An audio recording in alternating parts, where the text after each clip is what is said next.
อ่าทอกพี่น้องบ้านนี้โอ้แกงปลากังตัวบัดทงเสีย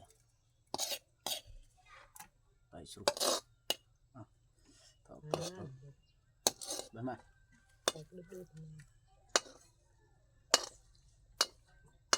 โอ้แกงปลากังพี่น้องเอ้ยผัดใส่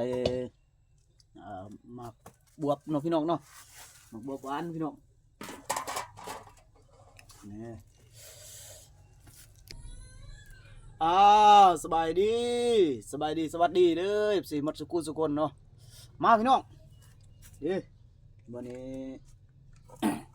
ให้มาให้ตายดู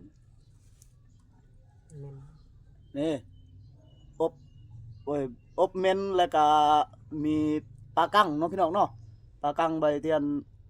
อันนั้นให้บาตุกตาแกงเนาะพี่น้องเนาะแกงใส่มักพี่น้องหน่อยหรือว่าพัดใส่มักเนาะพี่น้องเนาะมักบวบมักบวบเนาะพี่น้องเนาะมาพี่น้องมามาเด้อลูกหลานกินข้าวนะแม่เด้ออบปลากังมีเม่น ก็อบปลากังจะอบแล้วนะแกงมาเด้อซีมาสกูสคอนมื้อนี้แซ่บๆน้ำบาเซียนเด้อมื้อนี้เด้อมาพี่น้องมาเด้อซิมสกุลสกุลมื้อนี้มากินข้าวน้ำบาตุกตาเด้อแซ่บๆน้องครัวเยี่ยมทำให้เด็กไปนะครับครัว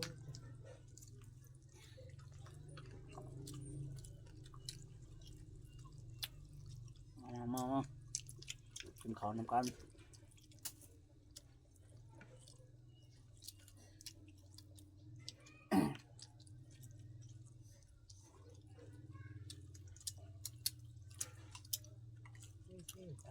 รวด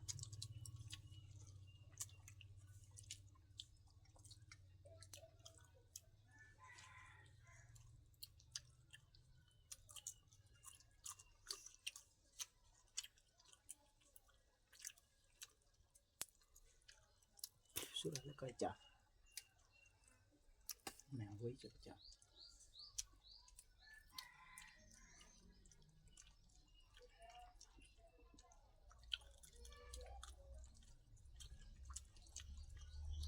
มาเปิดให้ได้จ้ะ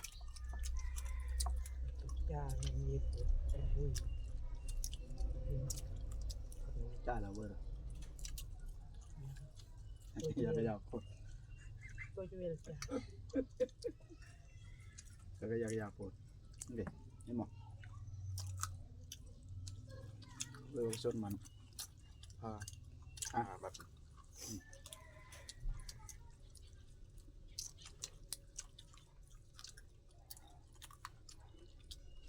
ลองนะ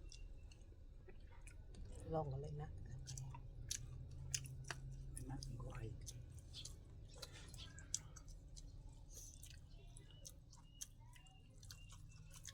มาเยี่ยม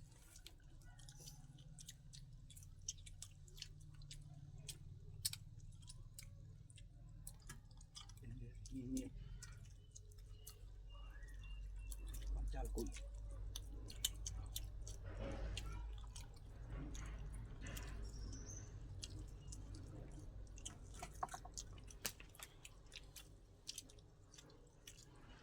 โอ้ตัวบางอย่างพี่น้องเลยปลากัง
มันจังปาก มันจังปาน นักอันนะอยากดูดีมาก อันเฮ็ดเด้แล้วก็ นี่ไม่อยากมันก็เดิน ยืนก็ ยืนปากมันชอบ เย็น นะ กัน ด้วยบ่ได้อันนี้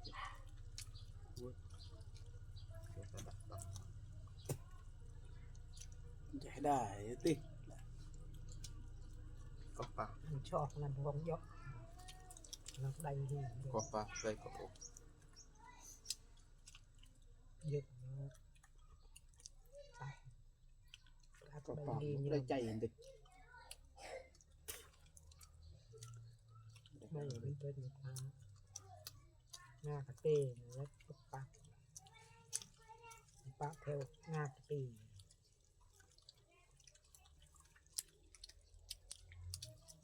รูป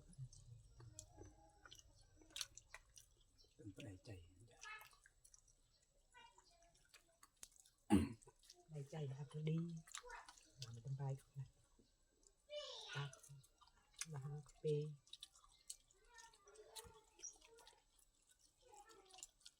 ช่วยมันชิดมันตกนี่ปลาติดมันเบิ้ลมันเป็นปลา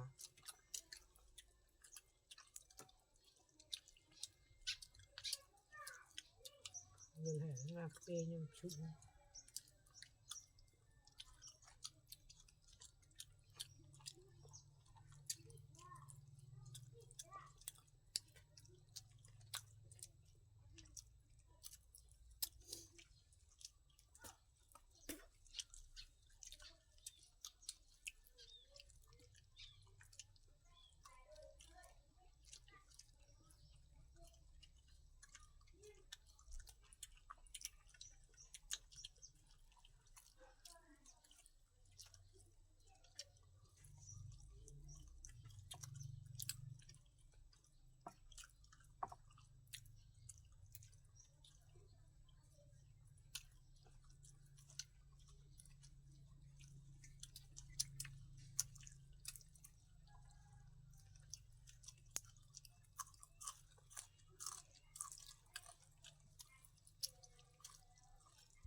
รู้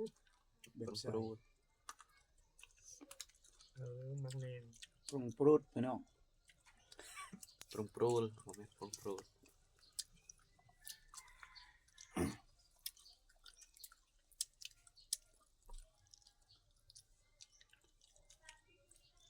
อ้าว คลิปนี้บ่มีหยังหลากหลายพี่น้องเอ้ยแกงปลากังก็ขอจบคลิปเท่านี้แล้วเนาะพี่น้องเนาะแกงหลายโพดกินบ่หมดพี่น้องเอาไปกินมื้อแลงอีกเนาะพี่น้องเนาะอ๋อก่อนอื่นก็ต้องขอขอบคุณหลายๆเนาะ FC ทุกๆคนที่เข้ามารับชมพี่น้องเอ้ย บ๊ายบาย